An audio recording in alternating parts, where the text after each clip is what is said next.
शाम बखैर दोस्तों।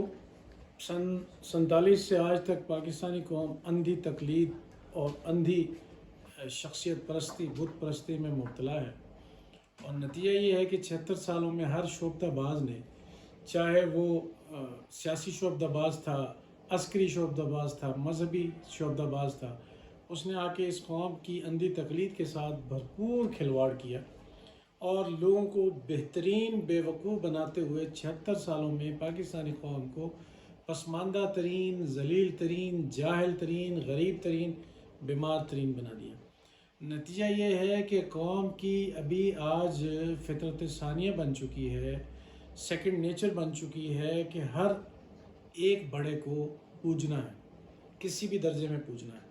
अब देख लीजिए कि एक गरीब का बच्चा ख़ुदकुशी कर ले तो वो जहन्नमी है, और एक पंडित का बच्चा ख़ुदकुशी कर ले तो वो हक है, वो शहीद है। इसी तरह एक गरीब का बच्चा बकरी भी चोरी कर ले तो वो 4-4 साल अदालतों में अपनी एड़ियाँ रगड़ेगा, उसको ज़मानत नहीं मिलेगी। और अमीर का बच्चा पाकिस्तान में कत्ल भी कर ले तो उसको हवालात में भी बंद करने की नौबत नहीं आएगी। ये दोहरे कवानीन पाकिस्तान में।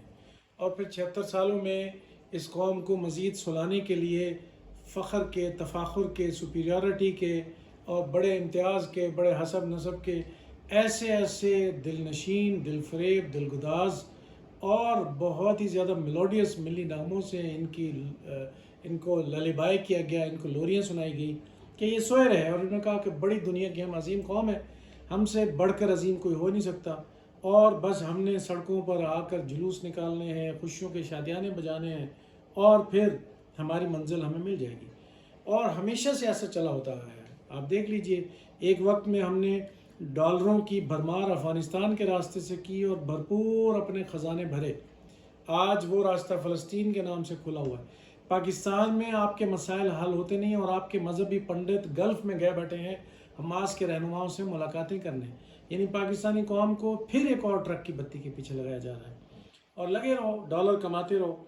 इसी तरह हमारे यहाँ इस कदर ज़्यादा मरूबियत पैदा कर दी गई पाकिस्तानी कौम में कि कोई भी शख्स साफ़ सुथरा कपड़ा पहनने वाला, बड़ी गाड़ी में बैठने वाला, बड़े डायलॉग बोलने वाला, मजहबी वज़ाकता बनाने वाला, हम फौरी तौर पर अंधाधुंध उसके पीछे चल पड़ते हैं। नतीजा ये है कि हमारी इस अंधी तकलीद के नीचे हमारी अदालतें इंसाफ नहीं कर रही, हमारी इस अंधी तकलीद के नीचे हमारे सियासतदान डिलीवर नहीं कर रहे, हमारी इस अंधी तकलीद के नीचे हमारे ब्यूरोक्रेट्स हमारे ऊपर बादशाह बने हुए हैं, जलील मिन हैसुल कौम हम सारे के सारे हो रहे। और अभी भी इस कदर ज़्यादा लोगों के अंदर शराब, खुशफहमियाँ, वसवसे, इल्यूजन्स और इस कदर ज़्यादा लोग खुश एतकाद हैं कि शायद बैरक नंबर फ़लाँ में बैठा हुआ हमारा हीरो, बस उसके निकलने की देर है, फिर देखें पाकिस्तान की काया पलट जाएगी। ये नहीं देख रहे कि पीछे इन्होंने क्या डिलीवर किया।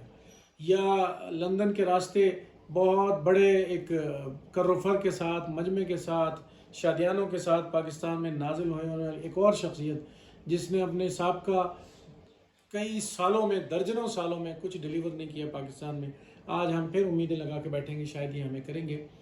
किसी ने पाकिस्तानी कौम की तकदीर नहीं बदलनी, इसलिए कि अल्लाह ताला कुरान पाक में वाज़ेह तौर पर फरमा रहे हैं कि वमन यकफुर बित्तागूत व युमिन बिल्लाह। इन सारे मजहबी पंडितों का, इन सारे सियासी पंडितों का, इन सारे ब्यूरोक्रेटिक पंडितों का, इन सारे मुनसिफ़ों का, इन सारे हसब नसब वाले नाम नहाद झूठे मक्कारों का इनकार करोगे, फिर अल्लाह पर ईमान लाओगे, तब तब्दीली आएगी। वरना कभी इमरान फ़ैन क्लब चलता रहेगा, कभी शरीफ फ़ैन क्लब चलता रहेगा, कभी भुट्टो फ़ैन क्लब चलता रहेगा, और कभी मजहबी पंडितों के फ़ैन क्लब चलते रहेंगे। हर कोई अपने आप को लोरियाँ सुनाने के लिए किसी न किसी फ़िरके से वाबस्ता है। उस फ़िरके के बड़े पंडित की तकरीर सुन के झूमते हैं और ये नहीं देखते कि उनके कौल फ़िल में किस कदर शदीद तज़ाद है। ये तज़ाद हमें नहीं नज़र आता चूँकि हम अंधे मुक़ल्लिदीन हैं, ब्लाइंड फॉलोअर्स हैं। इस ब्लाइंड फॉलोइंग से निकलेंगे तो पाकिस्तान की तकदीर बदलेगी, वरना ऐसे ही ज़लील व ख़ार होते रहेंगे। अपना बहुत सारा ख्याल रखें और इन खतूत पर सोचेंगे तो पाकिस्तान की तकदीर बदलेगी।